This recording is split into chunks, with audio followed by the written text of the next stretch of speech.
पेण तालुक्यातील काराव ग्रामपंचायत हद्दीतील सुशिक्षित तरुणांना JSW कंपनीत नोकरीत सामावून घ्यावे या मागणीसाठी ग्रामपंचायतीचे सदस्य दिनेश म्हात्रे, सदस्या भाग्यश्री कडू, वैशाली म्हात्रे, दीपाली भोईर, मुक्ता वाघमारे तसेच ग्रामस्थ राजेंद्र कडू आणि अंकुश वाघमारे यांनी सोमवार दिनांक 6 ऑक्टोबर 2025 पासून काराव गडक ग्रामपंचायत कार्यालयासमोर बेमुदत उपोषण सुरू केले। आजचा उपोषणाचा 5वा दिवस असूनही उपोषणकर्ते आपल्या मागण्यांवर ठाम आहेत। स्थानिक तरुणांना रोजगाराच्या संधीपासून वंचित ठेवले जात असल्याने ग्रामपंचायत सदस्य आणि नागरिकांमध्ये नाराजीचे वातावरण आहे। दरम्यान उपोषणस्थळी तहसीलदार तानाजी शेजाळ यांनी भेट देऊन कंपनी व्यवस्थापनाशी चर्चा केली।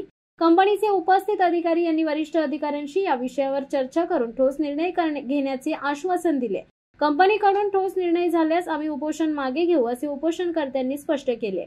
समस्त सहकारी आहेत, त्याच्यामध्ये आपण बघतोय श्री वैशाली रवींद्र म्हात्रे, दीपाली कल्पेश भोईर, भाग्यश्री राजेंद्र कडू, सौ मुक्ता अंकुश वाघमारे, आमचे ग्रामस्थ श्री राजेंद्र विठू कडू आणि श्री अंकुश देवराव वाघमारे, आम्ही सर्वजण मिळून उपोषण केलेलं आहे। हे बेमुदत उपोषण आहे आणि या उपोषणामध्ये आम्ही एकच मागणी आमची एक अशी आहे की जे ग्रुप ग्रामपंचायत काराव हद्दीतील समस्त ITI आणि डिप्लोमा डिग्री होल्डर आहेत त्या सगळ्यांना सरसकट JSW कंपनीमध्ये नोकर भरती करण्यात यावी। कारण ही नोकर भरती गेले 8 वर्षापासून रखडलेली आहे आणि गेले 3 वर्षापासून आम्ही सातत्याने त्याचा पाठपुरावा करतोय।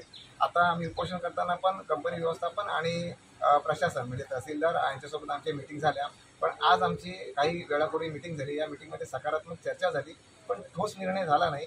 तर कंपनी व्यवस्थापनाचं असं म्हणणं आहे की आम्ही आमच्या वरिष्ठांशी बोलून ठोस निर्णय घेऊ। तर त्यांचा जर ठोस निर्णय आम्हाला प्राप्त झाला तर आम्ही हे उपोषण मागे घेऊ शकतो। शिवसत्ता टाइम्ससाठी प्रदीप मोकल, पेण।